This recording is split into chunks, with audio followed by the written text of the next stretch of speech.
Hi, Stonewall. I'm Onyx TV. At some point in everyone's life, we encounter a death. Be it a death of a parent or grandparent, death of a friend, death of a different type of loved one, death of a family pet, the death of that plant that you promised you were going to water and always remember to water it, but then you realize that you were overwatering it and there was nothing new you can do, and the plant just died despite you believing you were doing everything right for a majority of the time that you had that plant, and you get the point. In everyone's life, we will encounter death to some capacity. And that's why death in fiction is something important to write, along with something important for people to encounter. Because we can understand and mourn the death of characters because we have experienced or understand what they're going through. Is a catharsis. We can connect to the death of characters and understand those grieving for them. Which, because death is a universal experience that we all will encounter, is why when a character death is handled poorer than crap, it's so much worse than other tropes. Now, this video is going to be on death, and with that, there's going to be a lot of spoilers. Mostly for, character deaths. So, to avoid it, I'm just going to list off of all the kind of medias that I'm going to be spoiling for the purposes of this video, along with trying to add some timestamps, so if you want to watch the rest of the video, but don't want to be spoiled for the specific things I bring up, you can skip it. So, today I'm going to be spoiling Avatar: The Last Airbender, Scooby-Doo Mystery Incorporated, Persona 5, basic game, and technically Royal by extension. Batman, I'm covering all my bases here. Spider-Man, once again covering all my bases here. Transformers. And Harry Potter.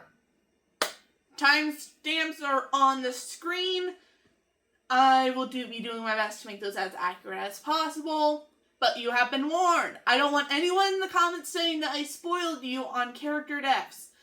You did it to yourselves if you're still watching that section. Now, stay in your seats. Don't get freaked. And let's get into this show about death. Now, the most important thing whenever you're dealing with death of the character is realistic, understandable, and enforced consequences. More than anything, death is a consequence. Whether it be the character's actions or inactions, characters actively forgetting and choosing not to take a good path, players in video games, or characters failing to understand or grasp plot progression, or any number of things. Death is a consequence of everything. In mythology, a common consequence of death is, failure. Failure oftentimes leads to death. In the Odyssey, Odysseus lost all of his crew due to his pride. In the tale of Orpheus and Eurydice, Orpheus lost his love twice because he didn't listen to Hades' warning the second time. Death is a consequence of people's actions, and it must be enforced in all storytelling. So, enforcing death as a consequence. Now, there's such thing as it being an unrealistic consequence for what we've seen so far in the series. Basically, in a series where consequences have not been enforced, or consequences are oftentimes more abstract, or not exactly death, because it's a kid's show and therefore they can't say the word death on screen, oftentimes when a character actually dies, the consequence feels unrealistic, unearned, and does not make sense. Meanwhile, if death is too little of a consequence, this is when the characters mess up so bad, it doesn't make sense that death is what the characters get for these actions. It's a kind of an even balance between, is it realistic for this character to die now and here, or doesn't make sense based off of the consequences built up earlier in the plot. Harry Potter does this very well in making deaths feel like a realistic consequence when it comes up on story. Technically speaking, death is an inciting incident here as well, with the deaths of Lily and James Potter playing a massive part in kind of kicking off how the story goes. But that's different. Deaths and backstories are handled a lot differently than deaths in the main series, because those happen off screen and most of their consequences are already playing out. While it establishes, yes, people can die in this world, it's oftentimes just checking off the box to make the main character feel slightly less protected in this world. Meanwhile, in the first 3 Harry Potter books, no one really dies, other than the main villain in the first book with Quirrell getting disintegrated. RIP. But for our main characters, death is not the consequence. If they fail, what will happen is Voldemort returns. So, character gets his soul sucked out. That's just death adjacent. I will talk about that type in a different video, but what's important, actual concrete perma-death is not going to be the consequence for the main characters. For the actual Golden Trio, the main consequence that they have is getting expelled or maybe being late to a class. For worldwide consequences, it's the 3 that I just listed there. Yes, does Ginny and Harry have the risk of dying in the second book? Yes. But do we feel like it could actually happen? No. It doesn't actually happen because we'd have to suspend our disbelief so much for it to actually make sense. That's kind of the balance that you have to strike. How high does the audience have to suspend their disbelief for this death to actually make sense in the context of the story we've built up? Consequences are everything. Does this make sense as a consequence? No? Then change it. Death is not a spice that you add to the jambalaya of your story to make it better. One of the worst bits of writing and creator advice that you can get is, don't know what to do in a story? Kill a character. Do not do it. I mean it. Because killing a character should be important and impactful for the story, which is where we are shifting gears to fridging. Fridging is a trope that is named after an event in a Green Lantern comic where the main character finds a character dead in a fridge. Oh boy! Fridging sucks, because the consequence of a character death is undermined by the fact that the character being killed is not that important, and the only effect it has on the story is the guilt behind the main character not really doing much to prevent it. It's for shock value. Not only do we not really remember that this character exists, most likely the characters in the story don't remember this character exists. And that's what fridging is. Killing off a very unimportant and most likely forgettable character so that you don't have to worry about the audience getting upset that you killed off this character. You can easily make a character death make sense if they were actually important. The second that you choose an unimportant, unmemorable, and frankly pointless character to be the one to get killed off, you're undermining the entire idea of this being a consequence. And once again, it's for shock value of all things. If the character was not important before their death, and the only reason why they're important after it is because the main character feels bad, it's not how you show consequences. Yes, characters should feel guilt for not being able to prevent a death, but it should make sense. Now, don't do fridging. I mean it. This is something that actively irritates me, and it's never that well done of a trope unless in very specific circumstances. But switching gears from consequences to kind of making sure deaths are impactful. The one thing I will have against Avatar: The Last Airbender is the death of Jet. Jet is a character that had like 5 episodes, give or take, where we actually got to know him. And as a character, out of all the characters who had a one-off episode in season 1, it's clear he was the most expendable and the easiest to kind of place for this plot point. Now, I will give the creators of Avatar: The Last Airbender this. They couldn't really say death, kill, murder, killed her, killed on Nickelodeon in the early 2000s, so they had to come up with creative ways to work around it, and not confirming or denying that Jet died is a good way to do that. But it definitely is to its detriment, especially since they made the unclarity of Jet's death a joke in the next season. The last thing you want to do is make a supposedly serious and important sacrifice death a joke.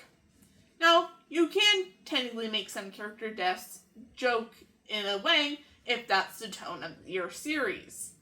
But that's not what we're talking about here. Whenever a character is killed off, especially when it's supposed to be this dramatic, important, and impactful sacrifice, it should have consequences outside of just the guilt of the character's feeling. Jet does not have this. He's a character that some people probably forgot about in between season 1 and 2, especially with all the stuff happening at the North Pole. His main purpose was to kind of give us more insight on the side of the war, along with kind of giving us more like viewpoints on the characters inside the Fire Nation. Because yes, there are civilians who are not actively a part of this war who are a part of the Fire Nation. Just because they're a part of the Fire Nation does not mean that you can actively kill them. That's Jet's purpose.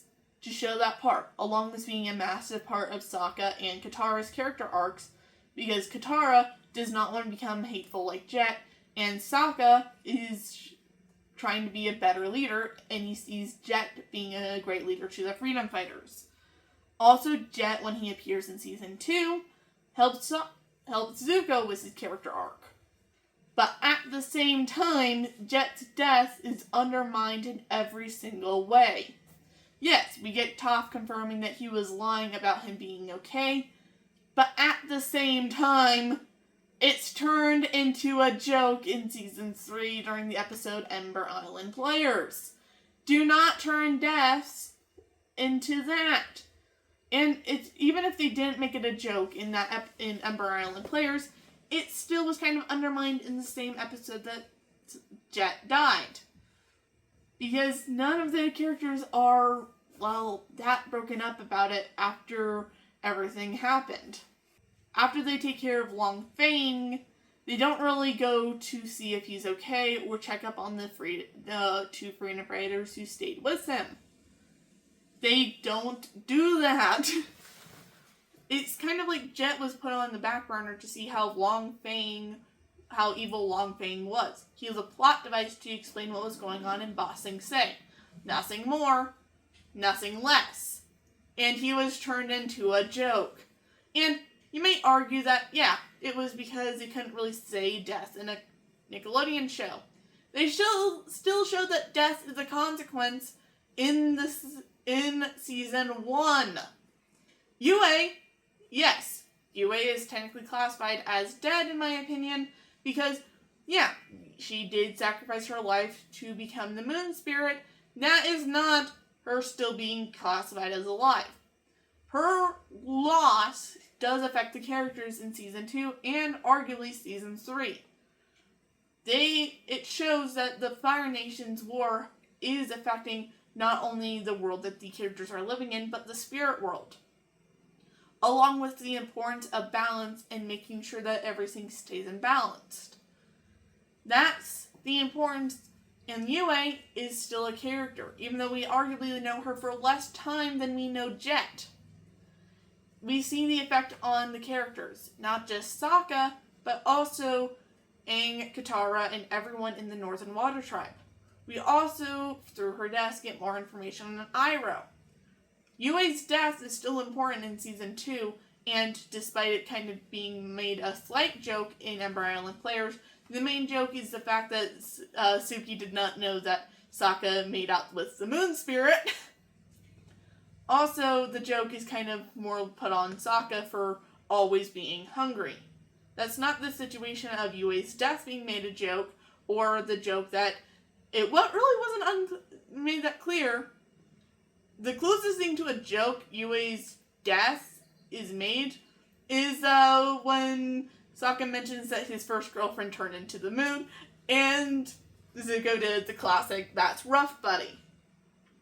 Her death isn't the joking point. The joke is that is something that you don't know how do you react to that statement, especially out of context.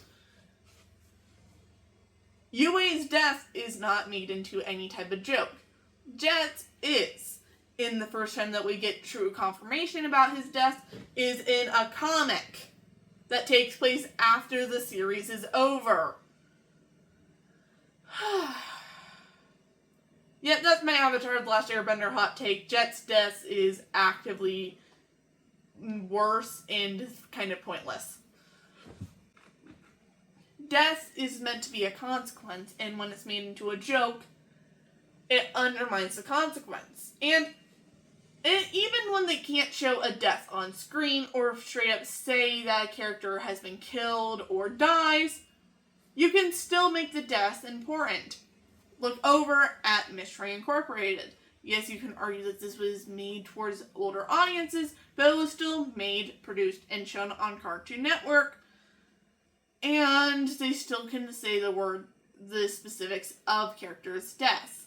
Well, with the deaths of Angel Dynamite, also known as Cassidy Williams, and the death of Hot Dog Water, aka Marcy, we know the gist of what happens to both of them, and it's extremely important what happens. Angel's death is kind of something that it kind of enforces that the group is getting so close to a dangerous thing that what happens next is going to change everything, along with slowly building to more drastic moments later on. And it not just affects the main group, but also some of the bad guys. Her death does lead to a lot more happening down the road, especially since she sacrificed herself for the group. Her death, despite not being able to say the specifics or showing it on screen, because, actively changes the story. Also, we have more time to get to know her than we do some characters. Also, we get the gist of her connection and dynamic to the group. Meanwhile, Marcy, she sacrificed herself for the group, and we straight up know exactly what happened to her, but they can't say it. But we know what happens. We know. She just straight up gets shot. Sheesh. These two both dying for the group shows the importance. While Marcy and Angel's deaths both get rewritten and fixed after the finale, technically because the whole timeline fixing, it's not important. But their deaths do have importance in the story and show active consequences for the gang progressing in this mystery and going against the bad guys, along with showing how dangerous these guys are. On top of it, when their deaths are undone, similar to a lot of other stuff that happened in the series with the finale, it's still a consequence. Because it still shows how much has changed that both of them are alive in this timeline. And Cartoon Network did this while still holding up the consequences. I'll do reversed or undone deaths in a different video. But what's important is that their deaths were important consequences. And while we didn't get to spend much time with Marcy as a character, we still didn't get her connection to the gang, along with how important she is to Velma specifically. Back to the main focus on this video. Deaths are also a consequence of the plot beginning. Most notably, back to Harry Potter, the deaths of James and Lily Potter. These two dying kind of is the catalyst of the entire series. Their deaths are the last deaths of the First Wizarding War. On top of it, their deaths remove the safety of parenthood that Harry never really got. And it shows Harry's main motivation of finding a place for him to belong and people who he belongs with. Meanwhile, is also the situation with the deaths of Spider-Man and Batman's parents and Uncle Ben for Spider-Man. These deaths always kind of remove the safety of parenthood that kids are supposed to get. Meanwhile, also kind of showing the main motivation for both of these characters. Batman does not want this to happen again to someone else. And Spider-Man doesn't want to not be able to save anyone again. These deaths are consequences and are the catalysts for these characters. And then there's in Transformers, Optimus Prime must always die and then come back. This is something that happens in almost every single Transformers media where Optimus Prime dies. And it's kind of just one of those showing of constantly killing off a character again and again. Kind of turns it into more of a joke than anything. Because if Optimus Prime always dies, then he always comes back. But I thought that one was a bit more lighthearted to kind of wrap up this section on deaths that have an impact in our catalysts. Optimus Prime is supposed to be representation of safety and leadership in Transformers, so his death removes that and kind of puts the agency and threat into more perspective. It doesn't really do much if it happens every single time, so it's less of something that people are dreading, but more everyone is prepared as soon as they turn on a Transformers movie. Meanwhile, one more thing I want to hit for consequences is sometimes the characters do everything right and a character still dies. In Persona 5 and Persona 5 Royal, the deaths of the 5th Palace owner is something that changes the entire tone of the game. The Phantom Thieves did everything right. They did everything right. But even with that, he still did not make it. And now the Phantom Thieves are considered outlaws officially now, wanted for murder that they did not do, and this is most notable that this is shown, announced, and happening during their last official celebration of stealing the treasure. They did everything right. They changed nothing about their methods. But this shows the true pivot of the game in what might happen to the other people that they target later on. It's a consequence for the plot progression rather than them doing something incorrect. They could not have avoided this. And it changes the entire, future of the game. The rest of the game, it's something that they are trying to, avoid happening again. Even with the worst of the worst that they are going after later on. And that's how you do consequences. Even if the characters do everything right, they can't always avoid death. And death is not something that can be taken lightly or turned into a joke.